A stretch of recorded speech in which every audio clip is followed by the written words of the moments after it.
দুদিন আগে দুদিনের রাজ্য সফর সেরে অমিত শাহ ফিরে গিয়েছেন, কিন্তু এরপর আবারও তিনি রাজ্যে আসছেন এবং কলকাতায় তিনি আসছেন 12ই জানুয়ারি স্বামী বিবেকানন্দের জন্মজয়ন্তীতে। আমরা এই বিষয়ে আরো বিস্তারিতভাবে জেনে নেব। আমাদের সঙ্গে এই মুহূর্তে রয়েছেন আমাদের প্রতিনিধি জ্যোতির্ময়। জ্যোতির্ময়, জানতে চাইবো তোমার কাছ থেকে অমিত শাহর এই সফর সম্পর্কে। দেখো, অমিত শাহর গত সফর চলাকালীনই রাজ্য বিজেপির তরফ থেকে বিজেপির সর্বভারতীয় সভাপতি জেপি নাড্ডা এবং স্বরাষ্ট্রমন্ত্রী অমিত শাহ দুজনের কাছেই আবেদন জানানো হয় যে তারা যেন বিবেকানন্দ জন্মজয়ন্তীতে কলকাতায় উপস্থিত হন।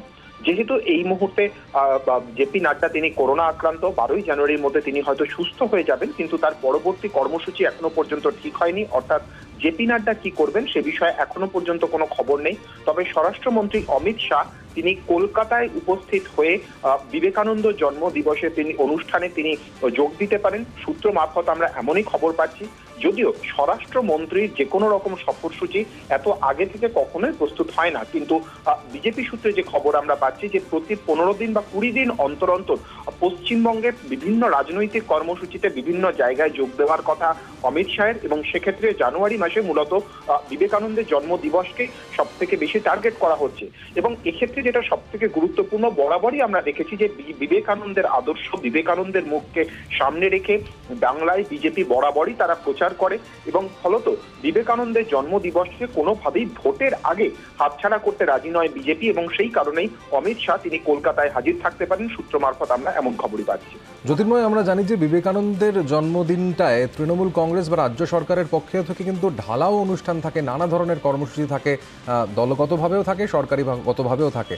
সেখানে অমিত শাহর এই আশা, সেই জায়গা থেকে সমস্ত আলোটা কেড়ে নেওয়ার একটা কি প্রচেষ্টা, সেই কৌশলটাও কি এখানে কোথাও রয়েছে?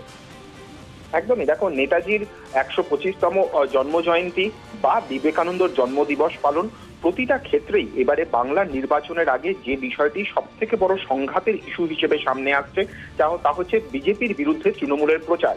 বারবার ধরে তৃণমূল অভিযোগ করছে যে বাংলার যে কৃষ্টি সংস্কৃতি তার সঙ্গে কোনোভাবেই বিজেপি স্বচ্ছন্দ নয়।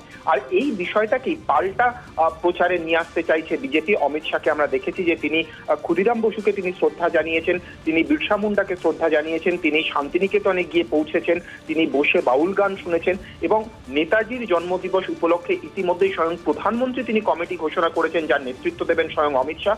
এবং 12ই জানুয়ারি বিবেকানন্দের জন্মদিবস, সেটাও ভোটের আবহে কোনোভাবেই হাতছাড়া করতে চাইছে না বিজেপি। লক্ষ্য একটাই, যে বাংলার যে কৃষ্টি সংস্কৃতি তার সঙ্গে বিজেপির কেন্দ্রীয় নেতৃত্ব ওতপ্রোতভাবে জড়িত, এবং সেই সংস্কৃতিকে বরাবরই গুরুত্ব দিয়ে আসছে বিজেপি।